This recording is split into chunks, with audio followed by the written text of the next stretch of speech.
Corinne Landcover est une base de données européenne qui documente l'occupation des sols depuis 1990.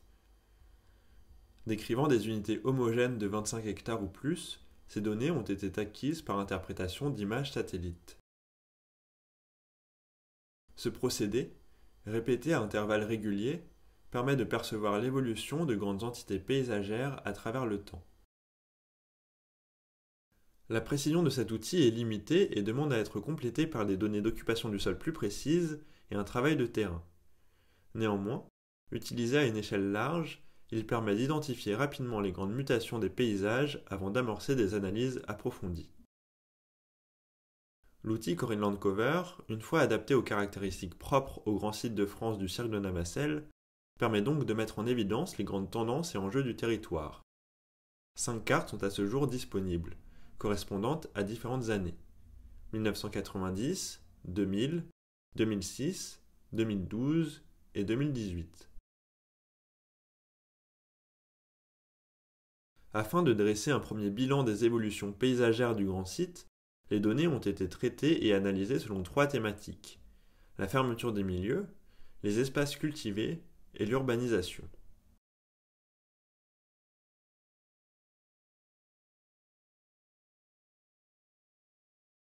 Façonnée par l'agropastoralisme, la majorité du grand site est constituée de pelouses et de landes servant à l'élevage. Sans activité humaine, ces espaces sont naturellement gagnés par la végétation et tendent vers la forêt. Ce processus est appelé la fermeture des milieux. Une stabilité des activités agricoles se traduit par une stabilité de ces zones de pâturage, et donc des paysages. Ce fut notamment le cas entre 1990 et 2000.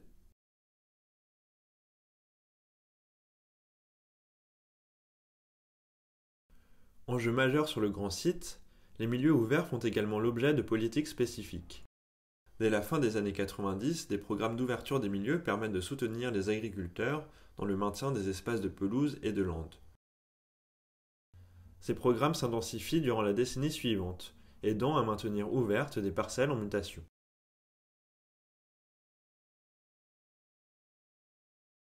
Au-delà du domaine de l'agriculture, des actions mécaniques ont été menées par des acteurs locaux afin d'éliminer la végétation par brûlage ou débroussaillage sur certaines parcelles à enjeu.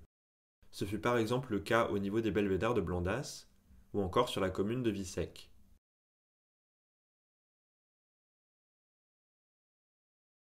Entre 2006 et 2012, on constate une accélération du processus de fermeture des milieux sur certains secteurs. Ces tendances sont potentiellement dues, pour une part du moins, au ralentissement des politiques publiques précédemment citées. L'évolution du couvert végétal s'effectue selon différentes temporalités en fonction des particularités géographiques. Si les buis se développent d'eux-mêmes sur les pelouses délaissées par les troupeaux, la présence de massifs forestiers déjà constitués rend la fermeture des milieux adjacents d'autant plus rapide.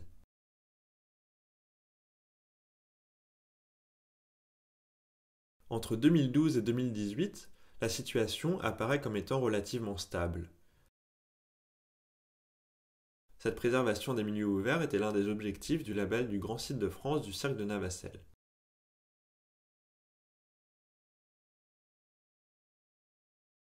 Toutefois, ces données demandent à être corroborées. N'existe-t-il pas des biais dus aux temporalités relativement lentes des dynamiques végétales? Comment l'évolution des milieux va-t-elle se poursuivre?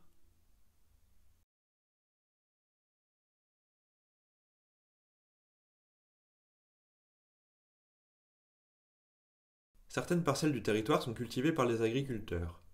Ces cultures servent majoritairement à produire du fourrage pour l'alimentation des animaux. Dépendant de la nature et de la qualité des sols, ces cultures dessinent des entités paysagères spécifiques. 3 grands ensembles géographiques se distinguent sur le périmètre du grand site et dessinent des paysages singuliers. Les bocages de Ségala à l'ouest, de Grand Sotch au sud-est et la plaine de Rogue au nord-est. À l'écart de ces grands espaces cultivés, de plus petites parcelles servent à la production de fourrage. Celles-ci, disséminées sur le territoire, sont plus fragiles. Entre 2000 et 2006, une partie de ces cultures et prairies éparses ont laissé la place à des landes. Pourtant, ces cultures, par la diversité qu'elles apportent au paysage, ont aussi un rôle à jouer dans le caractère du territoire.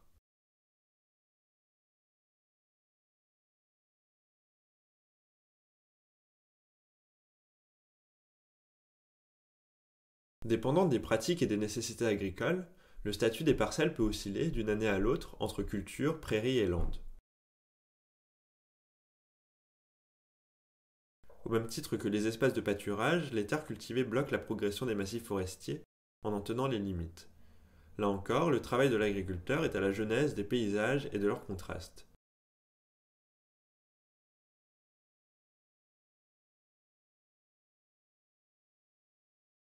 Il n'y a pas, à cette échelle, d'évolution notable entre les années 2012 et 2018.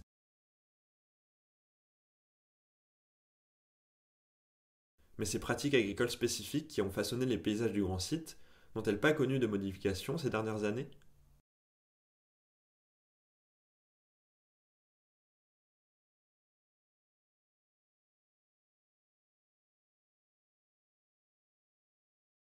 Le territoire du grand site est très rural. La démographie y est faible et la majorité des hameaux et villages qui parsèment les paysages sont peu étendus. Ainsi, ils n'apparaissent pas sur les données issues de Corinland Cover. À l'ouest du grand site se trouve un pôle davantage urbanisé. Les villages des Rives et du Kailar connaissent une croissance urbaine plus intensive qui sera renforcée par la mise en service progressive de l'autoroute A75 à proximité. Cette croissance urbaine prend la forme d'extensions pavillonnaires auxquelles s'ajoute une zone d'activité.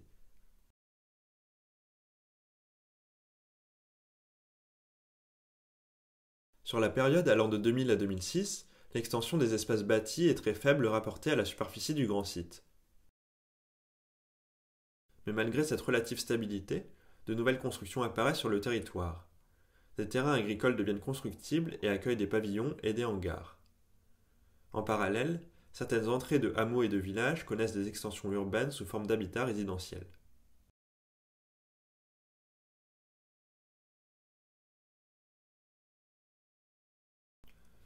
Entre 2006 et 2012, les phénomènes mentionnés précédemment se poursuivent. En réaction à cela, le syndicat mixte du cirque de Navacelles réalise une charte architecturale et paysagère pour l'intégralité du grand site. Ce document non opposable sera finalisé en 2014. Il propose, à partir d'une analyse fine du bâti et des paysages locaux, un ensemble de recommandations visant à préserver la qualité des milieux et à guider l'intégration paysagère des aménagements et équipements.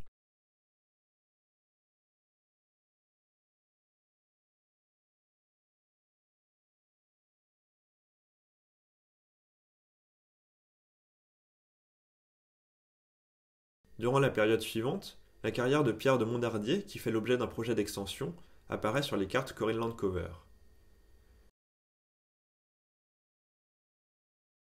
Sur la base des préconisations de la charte, un dispositif d'accompagnement est mis en place par le syndicat mixte et les CAUE du Gard et de l'Hérault. Depuis lors, tout projet bâti porté par un particulier fait l'objet d'un accompagnement de la part d'un architecte ou paysagiste conseil.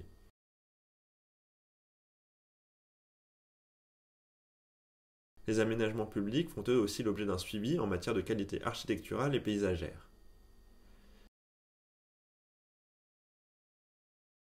À quel point ces dispositifs ont-ils permis de soutenir le caractère des aménagements sur le territoire?